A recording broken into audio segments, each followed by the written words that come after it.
stunning collection she has up there, wouldn't you say? Okay, but anyway.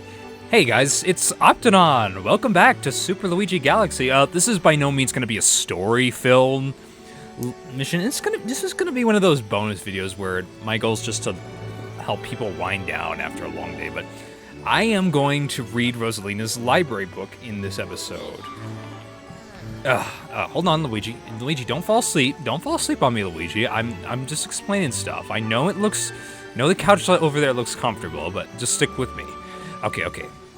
So yeah, this is just gonna be a bonus video of me reading Rosalina's storybook. This is by no means required at all for you to do to complete the game. You don't have to read Rosalina's storybook at all if you want to complete the game. So it is just a little extra if you want to have a nice little flavor towards the end of the game, or if you've completed the game already and you just want to have a nice little relaxing moment. I'm gonna try to make that happen for you guys.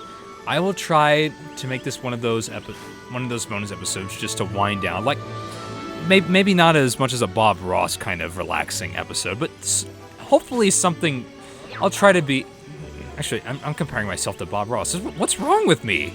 Bob Ross is the greatest. Okay, but it's gonna be this is gonna be one of those bonus videos where I hopefully want people to chill. Hopefully, because all I'm gonna be doing is reading Rosalina's book. But without further ado, let's go inside.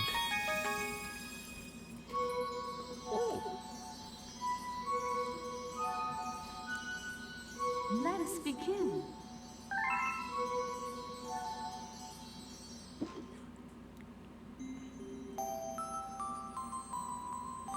Chapter 1. The Celestial Duo.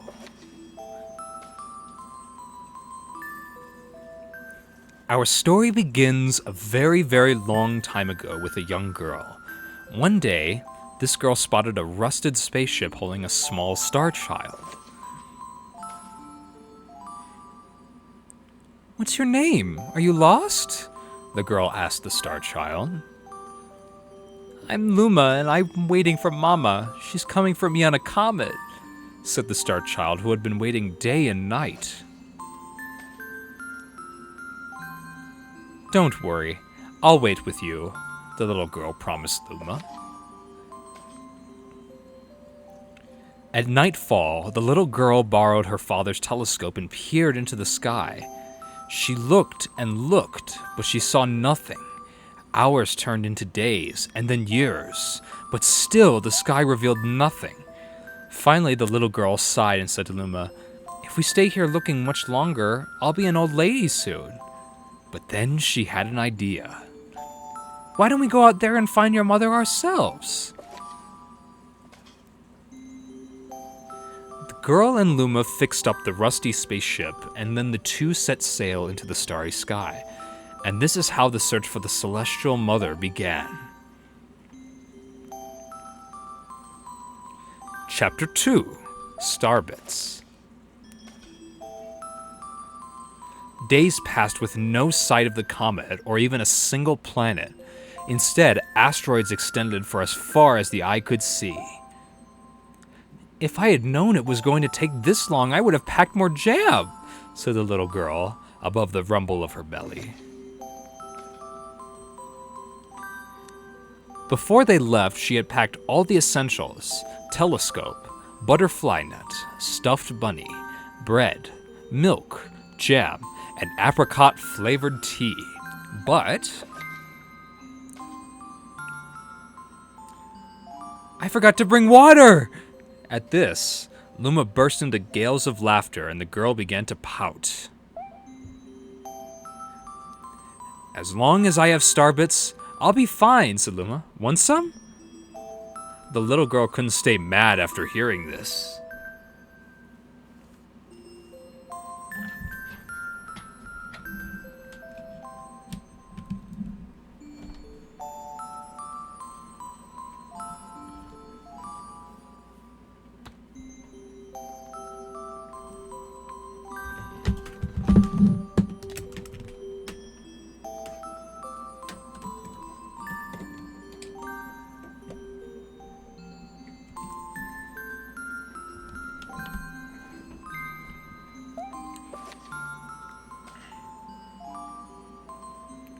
Luma continued to laugh, and the girl couldn't help but join in. All right, maybe just a nibble. Leaning far out of the ship, the pair began to collect starbits with the girl's net. They almost fell out a few times, but they kept on collecting. The starbits tasted like honey. Chapter 3: The Comet. A beam of light pierced through the ship's window.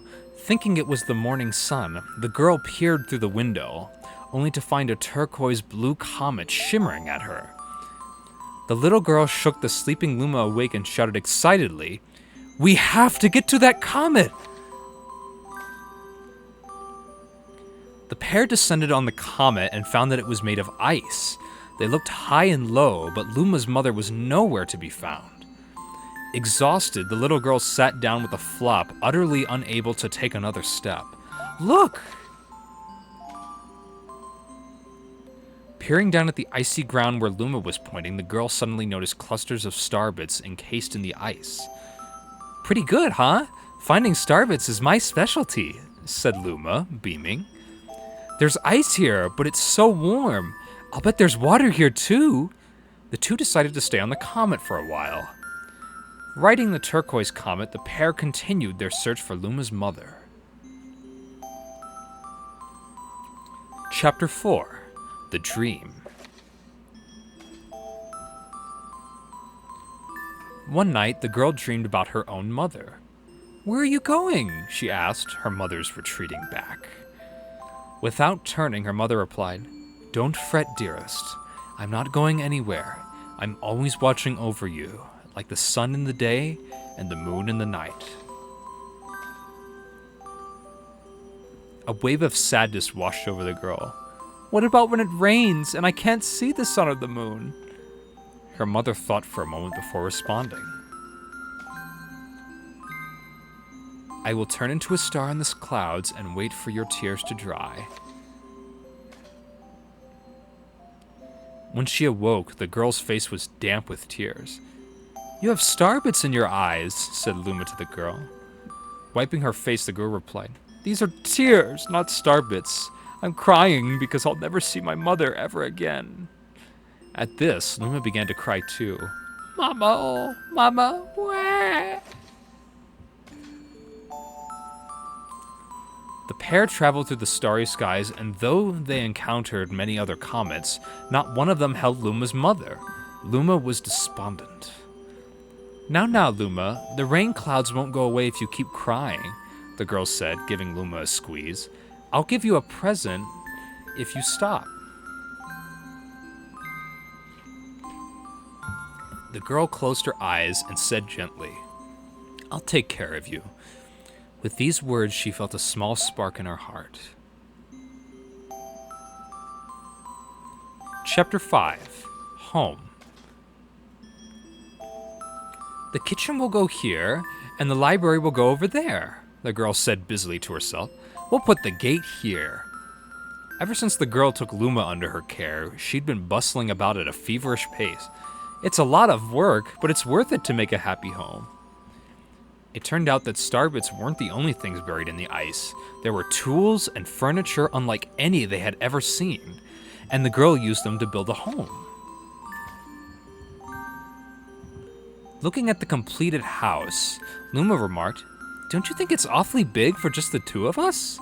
With a library, bedroom, kitchen, fountain, and gate, it was certainly spacious, but still, something seemed to be missing.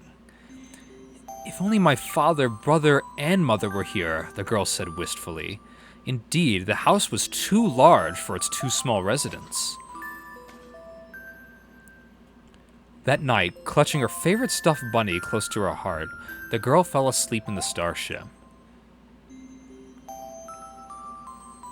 Chapter 6: Friends. Then one day, while the girl sat sipping tea, a tiny apricot-colored planet appeared on the horizon. From the planet, another Luma of the same color emerged. "Do you two know each other?" the girl asked the two Lumas gleefully. Despite the girls' excitement, they seemed uneasy. The two Lumas neither drew closer nor backed away from each other. Instead, they just stared. Then one Luma broke the silence. "My mama!" At once, the apricot Luma parroted back, "My mama! My mama! My mama! My mama!" The two Lumas began to dance around the girl frantically, and neither showed any sign of stopping. The girl was so charmed by this adorable scene that she couldn't help but laugh, and that's when something very strange happened. Suddenly, more Lumas began to pop out from the apricot planet. They were different colors, but they all had shouted the same thing. "My mama! My mama!" The sight of all the shouting Lumas only made the girl laugh harder. What am I going to do with all these children? The Lumas just stared blankly as she doubled over laughing. "I guess we'll have to name each and every one of you." Tomorrow, once she had finished naming them all, she would begin moving all the Lumas into the new house. Chapter 7. The Telescope. After seeing their 100th comet, a sudden thought popped into the girl's head. I wonder if my home planet is still as blue as it was. That's when she remembered her father's telescope. Peeking into the telescope, a tiny blue dot floated into sight. It was smaller than a starbit. How strange. It's so far away, but it feels so close.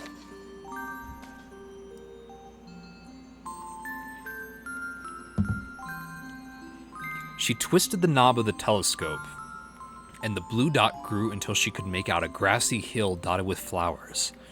It seemed very familiar to her. Zooming even closer, a terrace on the hill came into view. I used to go stargazing there when I lived on my home planet.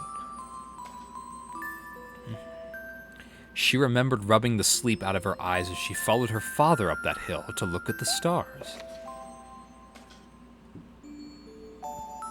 She remembered how she and her brother would sled down that hill. She remembered having picnics with her mother on that hill on bright and windy days. And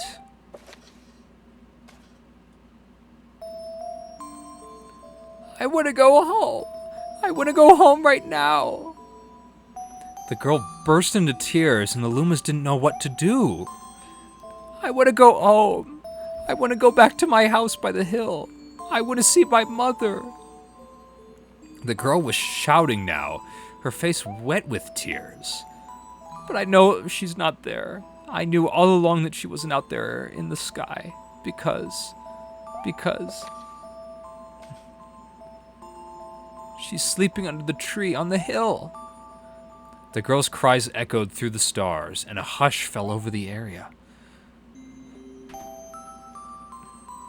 Chapter 8. The Wish. Though unusually quite cheery, one day the girl became sad again.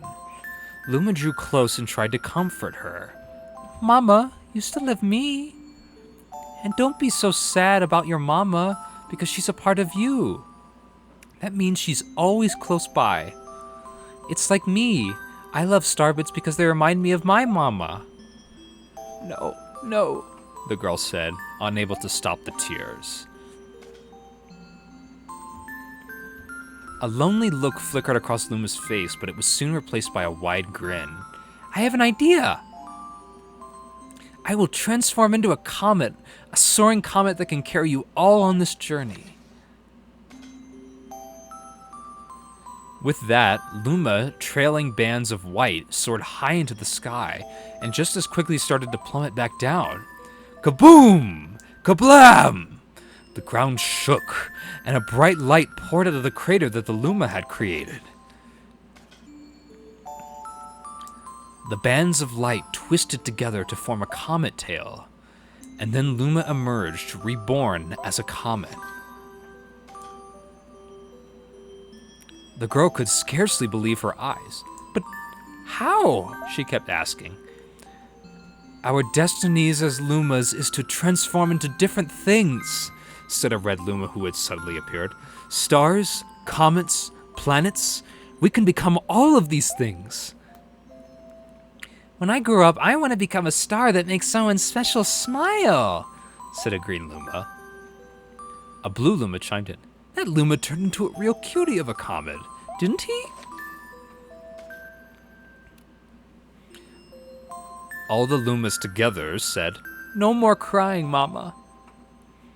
Thank you, said the girl in a whisper. She pulled the Lumas close and hugged them. From that day on, starbits no longer fell from the girl's eyes.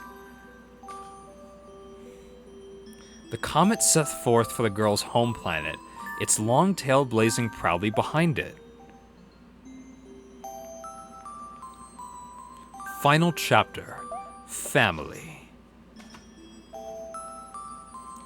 With its many Lumas and telescopes, the comet was quite a sight to behold.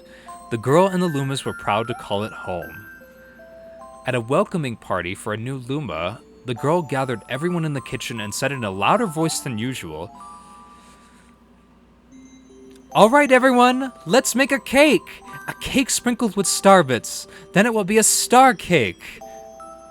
The Lumas excitedly began to gather the ingredients.